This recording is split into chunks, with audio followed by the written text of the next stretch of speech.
Kita hidup di dunia yang aneh, dunia yang membuat kita percaya bahwa hanya yang bisa dilihatlah yang nyata. Kita diajarkan sejak kecil, kalau tidak terlihat berarti tidak ada. Tapi, benarkah sesederhana itu? Angin tidak terlihat, namun ia bisa merobohkan rumah. Gelombang radio tidak terlihat, namun ia membawa suara, gambar, bahkan hidup kita hari ini. Pikiran tidak terlihat, tapi bisa melahirkan cinta, ketakutan, bahkan perang. Lalu pertanyaannya, apakah sesuatu harus terlihat oleh mata agar layak disebut nyata? Manusia seringkali takut pada hal yang tak terlihat, bukan karena hal itu jahat, melainkan karena kita tidak memahaminya. Dari situlah lahir mitos, mistik, cerita gelap, ketakutan turun-temurun yang diwariskan tanpa pernah diuji. Dan di zaman sekarang, ketakutan itu justru semakin mudah menyebar, bukan lewat api unggun, melainkan lewat potongan video, narasi emosional, dan klaim tanpa dasar. Namun video ini bukan untuk merendahkan keyakinan siapapun, bukan untuk mengatakan bahwa spiritualitas itu salah, dan juga bukan untuk menghakimi budaya atau kepercayaan. Justru sebaliknya, video ini adalah ajakan berpikir agar terutama generasi muda tidak mudah terdoktrin, tidak mudah takut, dan tidak mudah percaya tanpa memahami. Karena ironisnya, di saat manusia takut pada hal-hal tak kasat mata yang belum tentu ada, kita justru hidup sepenuhnya bergantung pada sesuatu yang tak pernah kita lihat, seperti atom, elektron, medan gaya, gelombang probabilitas. Dunia modern berdiri di atas sesuatu yang bahkan tidak bisa divisualisasikan secara intuitif. Dan disinilah sains mulai berbicara. Fisika modern, terutama mekanika kuantum, tidak hanya mengatakan bahwa ada dunia yang tak terlihat, tapi justru berkata, realitas paling dasar dari semesta ini memang tidak kasat mata. Apa yang kita lihat hanyalah permukaan. Maka, pertanyaan besar yang akan kita bahas panjang video ini adalah, bagaimana sains membuktikan sesuatu yang tak bisa dilihat? Mengapa manusia cenderung mengisi ketidaktahuan dengan mitos? Apa peran psikologi dalam rasa takut terhadap yang goib? Apakah spiritualitas selalu bertentangan dengan sains? Dan bagaimana semua ini menjadi metafora kehidupan manusia itu sendiri? Karena mungkin yang paling berbahaya bukanlah hal-hal yang tak terlihat, melainkan ketika kita berhenti bertanya dan mulai percaya tanpa berpikir.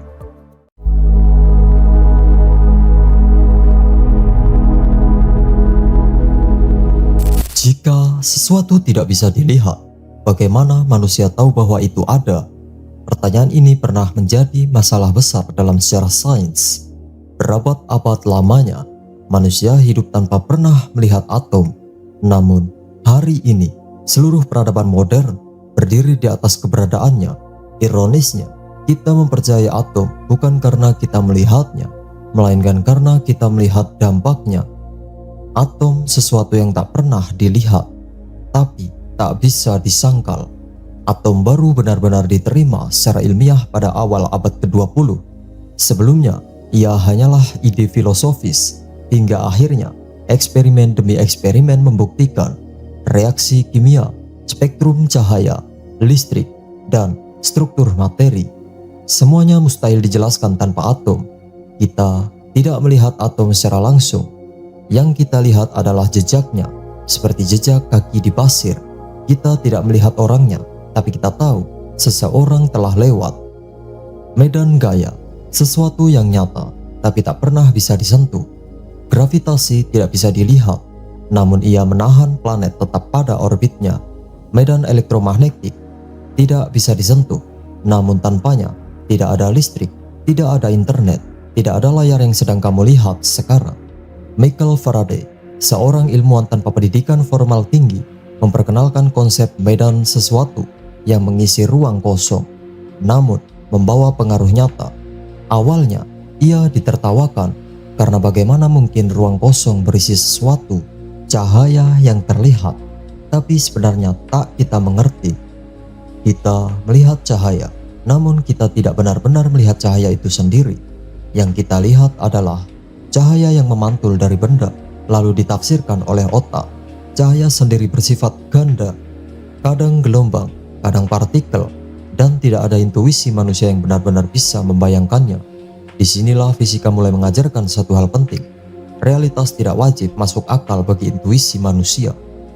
Mekanika kuantum, ketika realitas menjadi probabilitas. Di dunia kuantum, partikel tidak memiliki posisi pasti. Energi muncul dalam loncatan, dan kepastian digantikan oleh peluang. Elektron tidak mengorbit seperti planet. Ia lebih mirip awan kemungkinan. Bukan karena kita belum cukup pintar mengukurnya, melainkan karena alam semesta memang bekerja seperti itu. Albert Einstein gelisah dengan hal ini. Ia berkata, Tuhan tidak bermain dadu, namun eksperimen demi eksperimen menunjukkan alam semesta seolah memang bermain dadu. Realitas yang tak terlihat tapi membentuk segalanya. Semakin dalam manusia meneliti realitas, semakin sedikit yang bisa dilihat oleh mata. Yang tersisa adalah persamaan, probabilitas, medan, dan hubungan. Kita tidak hidup di dunia benda melainkan di dunia interaksi. Jika sains menjelaskan bagaimana alam bekerja, maka psikologi menjelaskan mengapa manusia sering salah memaknainya. Ketika manusia berhadapan dengan sesuatu yang tak bisa ia lihat, otak kita tidak otomatis berpikir rasional. Justru sebaliknya, otak manusia berevolusi untuk bertahan hidup, bukan untuk mencari kebenaran ilmiah. Otak dan ketidakpastian, musuh alami manusia. Ketidakpastian adalah salah satu pemicu stres terbesar bagi manusia. Dalam kondisi tidak tahu, otak mencari pola, emosi mengambil alih, logika mundur ke belakang. Lebih baik salah daripada tidak tahu sama sekali. Inilah sebabnya mengapa manusia purba menganggap petir sebagai kemarahan langit, penyakit sebagai kutukan, dan kegelapan sebagai ancaman. Bukan karena mereka bodoh, tetapi karena otak mereka bekerja sesuai zamannya. Ketakutan menular lebih cepat daripada fakta. Rasa takut menyebar lebih cepat daripada pengetahuan. Secara psikologis, cerita menyeramkan lebih mudah diingat. Emosi negatif lebih kuat daripada data. Dan narasi personal lebih dipercaya daripada statistik. Inilah alasan mengapa satu cerita mistis bisa mengalahkan 1000 penjelasan ilmiah. Di era digital, fenomena ini semakin kuat. Potongan video, judul provokatif, dan klaim tanpa dasar, semuanya bekerja langsung ke emosi, melewati filter berpikir kritis. Mitos bukan sekedar kebohongan, penting untuk dipahami. Mitos tidak selalu diciptakan untuk menipu. Banyak mitos lahir sebagai upaya menjelaskan dunia, cara menenangkan ketakutan, alat moral dan sosial. Carl Jung menyebut ini sebagai simbol ketidaksadaran kolektif. Bagi manusia, cerita sering terasa lebih nyata daripada fakta. Ketika ketidaktahuan menjadi ketakutan kolektif, masalah muncul ketika mitos tidak lagi simbolis. Cerita dianggap fakta literal, dan ketakutan dijadikan alat pengendali. Di titik inilah logika dicurigai, pertanyaan dianggap ancaman, dan berpikir kritis dipersempit. Padahal, bertanya adalah ciri manusia yang sehat. Mengapa anak muda rentan terdoktrin? Generasi muda hidup di tengah banjir informasi, minim konteks, tekanan sosial, pencarian identitas. Saat sains terasa rumit dan narasi emosional terasa sederhana, pilihan seringkali jatuh pada yang kedua, bukan karena malas berpikir, melainkan karena tidak diajarkan cara berpikir. Tak terlihat sama dengan tak masuk akal. Disinilah jembatan pentingnya. Sesuatu yang tak terlihat bisa dijelaskan secara ilmiah, bisa dimaknai secara simbolik, atau bisa dimanipulasi secara emosional. Yang menentukan bukan objeknya, melainkan cara kita memaknainya. Selama berabad-abad manusia memperdebatkan satu hal, apakah sains dan spiritualitas harus saling bertentangan? Banyak orang menganggap sains merusak iman, spiritualitas menolak logika. Namun pertanyaan yang jarang diajukan adalah, bagaimana jika konflik itu bukan pada realitasnya, melainkan pada cara kita memahaminya? Sains bertanya bagaimana, spiritualitas bertanya mengapa. Sains berfokus pada mekanisme, hukum alam, sebab akibat. Spiritualitas berfokus pada makna, tujuan, pengalaman batin. Masalah muncul ketika spiritualitas dipaksa menjelaskan mekanisme fisik atau sains dipaksa menjawab makna hidup secara personal. Keduanya lalu saling menyalahkan, padahal mungkin sedang membicarakan level realitas yang berbeda. Kesalahan fatal menjadikan simbol sebagai fakta literal. Banyak ajaran spiritual menggunakan metafora, simbol, bahasa puitis. Masalahnya, simbol yang dimaksudkan untuk makna batin sering disalahpahami sebagai fakta fisik. Carl Jung mengingatkan ketika simbol diperlakukan sebagai realitas literal, ia kehilangan kebijaksanaannya dan berubah menjadi dogma. Di titik inilah rasa takut muncul, logika ditolak, pertanyaan dianggap ancaman. Pengalaman batin itu nyata, tapi bersifat subjektif. Pengalaman spiritual, rasa kehadiran, kedalaman makna, ketenangan atau ketakutan adalah nyata secara psikologis. Namun, nyata tidak selalu benar objektif secara fisik. Sains tidak menolak pengalaman ini, tetapi menempatkannya di ranah neurologi, psikologi, dan kesadaran, bukan untuk merendahkan, melainkan untuk memahaminya tanpa manipulasi. Ketika spiritualitas menjadi alat ketakutan, spiritualitas mulai bermasalah ketika digunakan untuk menakut-nakuti, melarang bertanya, mengontrol perilaku melalui ancaman tak terverifikasi. Disinilah generasi muda perlu waspada, bukan karena spiritualitas salah, melainkan karena ketakutan adalah alat paling efektif untuk menghilangkan nalar. Sains modern justru semakin rendah hati. Menariknya, semakin dalam sains menyelidiki realitas, semakin ia mengakui kita tidak tahu segalanya. Fisika kuantum, kosmologi, dan kesadaran membuka ruang keheranan, bukan kepastian mutlak. Banyak ilmuwan besar justru berbicara dengan nada rendah hati seperti Einstein, Max Planck, dan Bohr. Mereka tidak mematikan rasa takjub, mereka menyaringnya dari ketakutan irasional. Spiritualitas dewasa bukan takut, tapi sadar. Spiritualitas yang matang tidak anti sains, tidak anti pertanyaan, tidak bergantung pada teror. Ia mendorong refleksi, etika, kedalaman makna.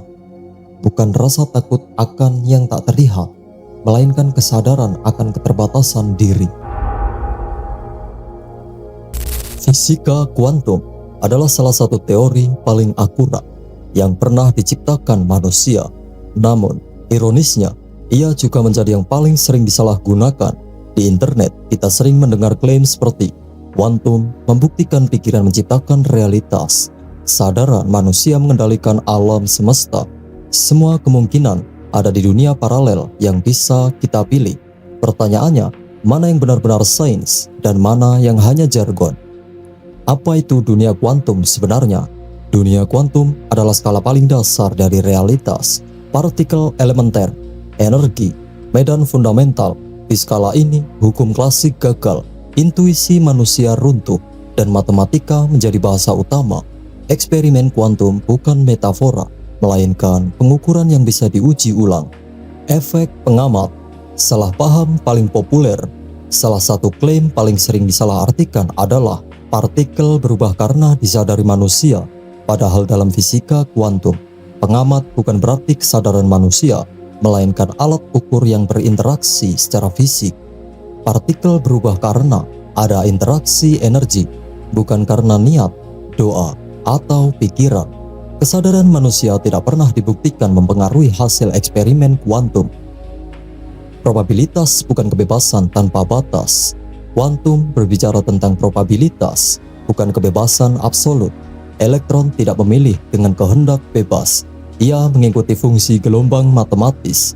Ketidakpastian kuantum bukan pintu menuju sihir, bukan bukti kekuatan pikiran, melainkan batas pengetahuan kita tentang sistem fisik.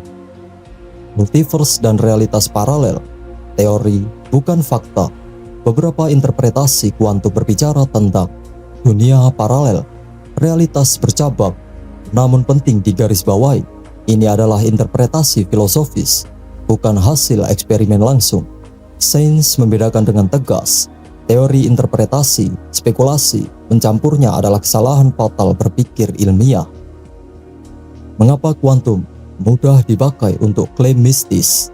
Karena sulit dipahami, bahasanya abstrak, dan hasilnya kontraintuitif. Saat sesuatu sulit diverifikasi oleh orang awam, ia menjadi lahan subur klaim tanpa dasar.